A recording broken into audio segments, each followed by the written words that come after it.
లక్ష్మీ కటాక్షం కోసం ఏం చేయాలో చాలా మందికి సందేహం ఉంటుంది. సూర్యోదయానికి ముందుగా లేచి ఇంటి వెనుక వైపు గల తలుపును తీసిపెట్టాలి. వెనుక గది తలుపులను తీసాకే ఇంటి సింహద్వార తలుపులను తెరవాలి. మంగళ, శుక్రవారాల్లో పంచముఖ దీపాలను వెలిగించాలి. ఇంకా ఇప్పుడు చెప్పబోయే విధంగా చేస్తే లక్ష్మీ కటాక్షం లభించి సిరి సంపదలు మెండుగా సమకూరుతాయి. ఇంటికొచ్చే ముత్తైదువులకు పసుపు, కుంకుమ, తాగేందుకు నీరు ఇవ్వడం మర్చిపోకూడదు. పసుపు కొమ్ములను ముత్తైదువులకు ఇవ్వడం ద్వారా పూర్వజన్మల్లో చేసిన పాపాలు హరింపబడతాయి. సుఖ సంతోషాలు వెల్లివిరుస్తాయి. పౌర్ణమి రోజున సాయంత్రం స్నానం చేసి సత్యనారాయణ స్వామిని తులసితో అర్చించి పాలతో చేసిన పాయసం, కలకండ, పండ్లతో నైవేద్యం చేయాలి. ఈ పూజ అయిన తర్వాతే రాత్రి భోజనం తీసుకోవాలి. వజ్రం, వెండి పాత్రలు లక్ష్మీ కటాక్షం కలవారికే లభిస్తాయి. ముఖ్యంగా వెండి సామాన్లు, వెండి పాత్రలను ఇతరులకు బహుమతిగా ఇవ్వకూడదు. ఇంట్లో ఉన్న వెండి పాత్రలను తన సంతానానికి కూడా ఇవ్వకూడదని శాస్త్రం చెప్తోంది.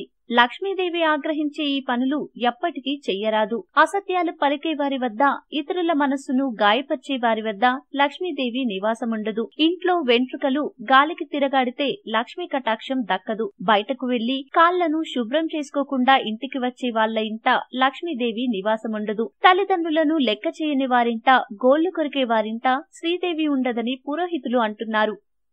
మీకు ఈ వీడియో నచ్చితే లైక్ చేయండి, మీ ఫ్రెండ్స్ తో షేర్ చేసుకోండి, కానీ సబ్స్క్రైబ్ చేయడం మాత్రం మర్చిపోకండి. Thanks for watching.